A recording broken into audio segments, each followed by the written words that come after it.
नमस्कार, एक बार फिर से आप सभी का मैं बहुत बहुत स्वागत करता हूं। उत्तर प्रदेश बीजेपी में घमासान मचा हुआ है। जी हां दोस्तों, इस समय की सबसे बड़ी खबर यह है कि केशव प्रसाद मौर्य की मुश्किलें बढ़ने वाली हैं। उनके खिलाफ हाई कोर्ट में एक याचिका दाखिल कर दी गई है। योगी से पंगा लेना केशव प्रसाद मौर्य को बहुत भारी पड़ गया है। दोस्तों, आपको पता ही है कि इस समय जो गुजरात लॉबी है वो लगातार केशव मौर्य को यूज़ कर रही थी, लेकिन अब योगी गुजरात लॉबी पर भारी पड़ गए हैं। योगी टस से मस नहीं हो रहे हैं। योगी अभी भी अपने मुख्यमंत्री कुर्सी पर बने हुए हैं। इस बीच जो कुछ केशव प्रसाद मौर्य ने योगी के खिलाफ कहा, बोला, सुना, बताया, अब कहा जा रहा है कि योगी केशव प्रसाद मौर्य से बदला लेंगे। जी हाँ दोस्तों, केशव प्रसाद मौर्य अब बचने वाले नहीं हैं। कहाँ मुख्यमंत्री का ख्वाब देख रहे थे, अब केशव मौर्य जेल भी जा सकते हैं। जी हाँ दोस्तों, एक बहुत बड़ी साजिश रची गई है केशव प्रसाद मौर्य के खिलाफ। दोस्तों, इससे पहले मैं इस साजिश का पर्दाफाश करूं, सबसे पहले इस समय की एक ताज़ा तस्वीर आपके सामने रखना चाहता हूं। ये तस्वीर देखिए, अभी अभी की ये तस्वीर सामने आई है, जहां पर ओम प्रकाश राजभर ब्रजेश पाठक ने मुलाकात की है और इस मुलाकात के दोस्तों कई सारे मायने निकाले जा रहे हैं। ये हेडिंग देखिए, यूपी बीजेपी में घमासान है, ब्रजेश पाठक से मिले ओम प्रकाश राजभर समेत कई मंत्री, और तस्वीरें भी सामने आ चुकी हैं, ये आप देख रहे हैं।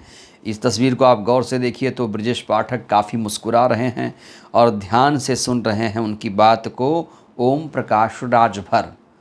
दोस्तों, इससे पहले योगी ने एक बैठक बुलाई थी, उसमें ब्रजेश पाठक, केशव प्रसाद मौर्य नहीं पहुंचे थे और यूपी बीजेपी में इस समय कुछ भी ठीक ठाक नहीं चल रहा है। राजभर अलग ही नाराज़गी जाहिर कर रहे हैं और कई सारे संकेत मिल रहे हैं जहां पर कहा जा रहा है कि राजभर एक पल भी एनडीए के साथ नहीं रहना चाहते हैं। दोस्तों, कहा जा रहा है कि ओम प्रकाश राजभर भी योगी से इस समय नाराज़ चल रहे हैं और वो बिल्कुल कंफर्टेबल नहीं है उस कैबिनेट में, क्योंकि उनकी बात नहीं मानी जा रही है और इसलिए वो चाहते हैं, उनके भी मन में चल रहा है कि ये जो मौजूदा सरकार है वो बदले, कोई दूसरी सरकार आए तो वो उसमें रहेंगे। अगर सरकार नहीं बदली तो शायद ही ओपी राजभर इस सरकार में रहेंगे।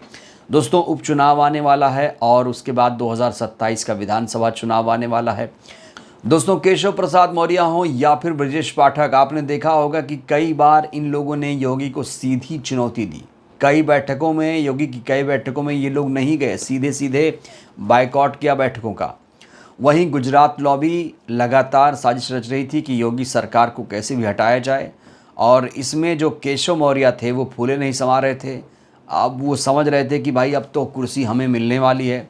इस बीच दोस्तों एक बहुत बड़ा झटका लग गया है केशव प्रसाद मौर्य को, एक बहुत बड़ी साजिश उनके खिलाफ रच दी गई है। यह हेडलाइन देखिए दोस्तों, डिप्टी सीएम केशव प्रसाद मौर्य की बढ़ सकती हैं मुश्किलें, हाईकोर्ट में याचिका दाखिल कर दी गई है।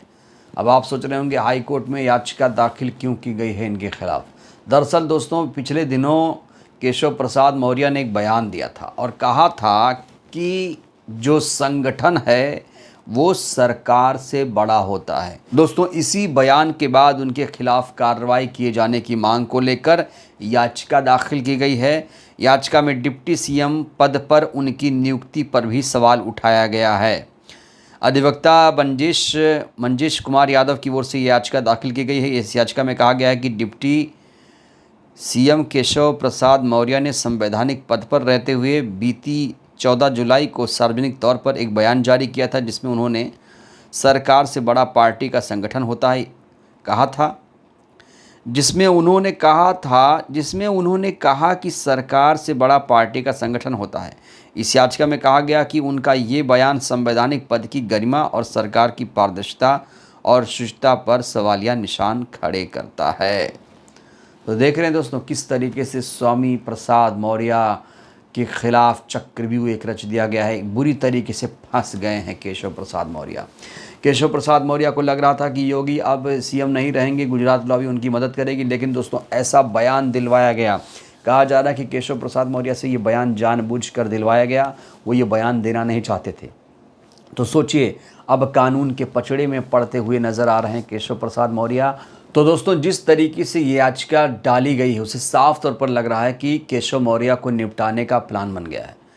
जहां दिल्ली से योगी को निपटाने का प्लान बन रहा था, अब केशव प्रसाद मौर्य को निपटाने का पूरा प्लान तैयार हो चुका है। सोचिए, पिछड़ी जाति के थे, इन्हें उप मुख्यमंत्री बनाया गया था। उप मुख्यमंत्री तो बने, लेकिन इन्हें स्टूल मंत्री तक ही सीमित रखा गया। केशव प्रसाद मौर्य का सपना जो है दोस्तों चकनाचूर हो चुका है, और अब सरकार ने भी उनका साथ छोड़ दिया है, पार्टी वालों ने उनका साथ छोड़ दिया है। सोचिए दोस्तों, उप मुख्यमंत्री के खिलाफ अगर कोई याचिका इस तरह से दाखिल करता है तो आप सोचिए बिना सरकार की शह पर क्या ऐसा हो सकता है? क्या यूपी में किसी की हिम्मत है कि मुख्यमंत्री उप मुख्यमंत्री के खिलाफ याचिका दाखिल कर दे और कुछ ना हो? इस बीच दोस्तों दिल्ली में बहुत सारी हलचल चल रही है। हलचल ये है दिल्ली में कि कैसे योगी को मुख्यमंत्री की कुर्सी से हटाया जाए, क्योंकि दोस्तों गुजरात लॉबी एक पल भी नहीं चाहती कि योगी सीएम पद पर रहें। क्योंकि जो प्रदर्शन हुआ लोकसभा के चुनाव में आपने देखा, उत्तर प्रदेश में जो भाजपा थी 33 सीटों पर सिमट कर रह गई। 80 सीटों का सपना देख रहे थे, 400 पार का नारा लगाया जा रहा था। इसलिए गुजरात लॉबी चाहती थी कि योगी कुर्सी पर ना रहें, केशव मौर्य कुर्सी पर बैठें या कोई और बैठे। लेकिन दोस्तों अब जिस तरीके से योगी कॉन्फिडेंट नज़र आ रहे हैं, ऐसा लग रहा है कि वो कुर्सी पर बने रहेंगे।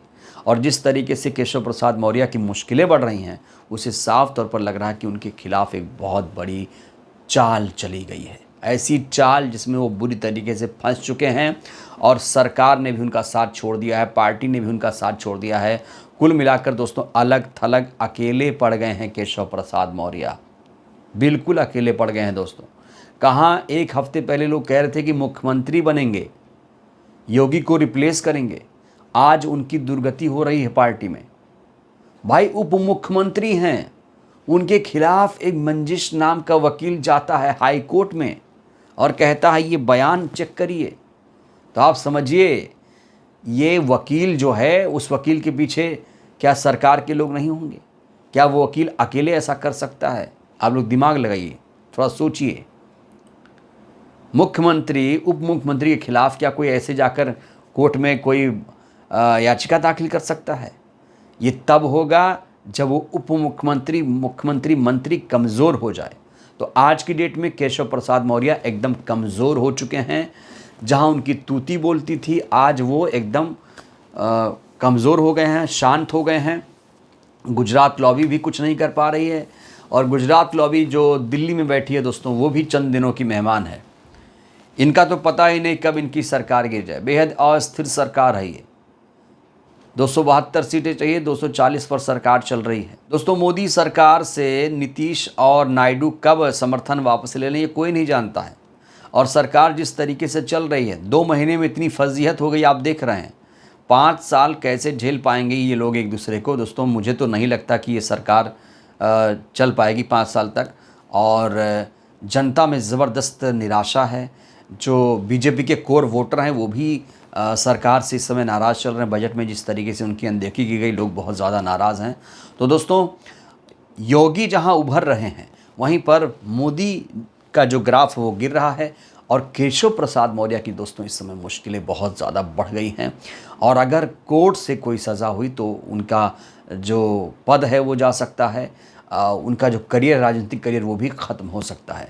तो दोस्तों केशव प्रसाद मौर्य के खिलाफ तो याचिका दाखिल हो गई। अब देखना होगा केशव प्रसाद मौर्य क्या मूव करते हैं। क्या वो बीजेपी में बने रहेंगे या किसी और पार्टी में जाएंगे? कई सारी खबरें चल रही, कहा जा रहा है कि वो अन्य पार्टी में जा सकते हैं, बसपा में जा सकते हैं, समाजवादी पार्टी में जा सकते हैं। तो दोस्तों बड़ा सवाल, क्या केशव प्रसाद मौर्य बसपा में शामिल होंगे? और ब्रजेश पाठक की बात करूं तो ब्रजेश पाठक तो खुद बसपाई थे। 2016 में स्वामी प्रसाद मौर्य और ब्रजेश पाठक ने बसपा एक साथ छोड़ी थी। 2017 चुनाव से पहले इन दोनों ने बसपा को अलविदा कहा था। और जो लोग बसपा को छोड़कर गए हैं दोस्तों, मैं फिर बता दे रहा हूँ, उनका दिल कहीं लगेगा नहीं और उनको ख्याति मिलेगी नहीं। भले उप मुख्यमंत्री ये लोग बना दिए गए, लेकिन इनकी हालत आप देखिए दोस्तों। कोई पूछ नहीं रहा है पार्टी में, सरकार में कोई पूछ नहीं है। ओपी राजभर से मिल रहे हैं। ओपी राजभर भी कभी बसपाई थे और आज तो उनकी पार्टी है। और ओपी राजभर तो कई बार बहन जी की तारीफ भी कर चुके हैं।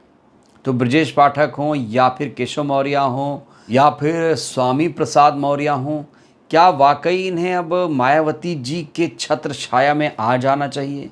और क्या आने वाले चुनाव में ओपी राजभर भी बसपा के साथ कोई तालमेल कर सकते हैं?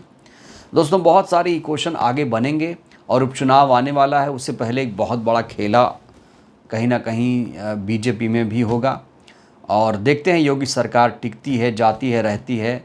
बहरहाल दोस्तों, इस वीडियो में फिलहाल के लिए बस इतना ही। आपको क्या लगता है, क्या केशव प्रसाद मौर्य वाकई भारतीय जनता पार्टी में अलग थलग हो गए हैं और क्या उन्हें अब दूसरी पार्टी में चले जाना चाहिए? क्या उनकी जो साख है पार्टी में वो गिर गई है? दोस्तों, इसको लेकर आप लोग क्या सोचते हैं? आप लोग भी अपनी प्रतिक्रिया दीजिए। बहुत बहुत धन्यवाद, शुक्रिया।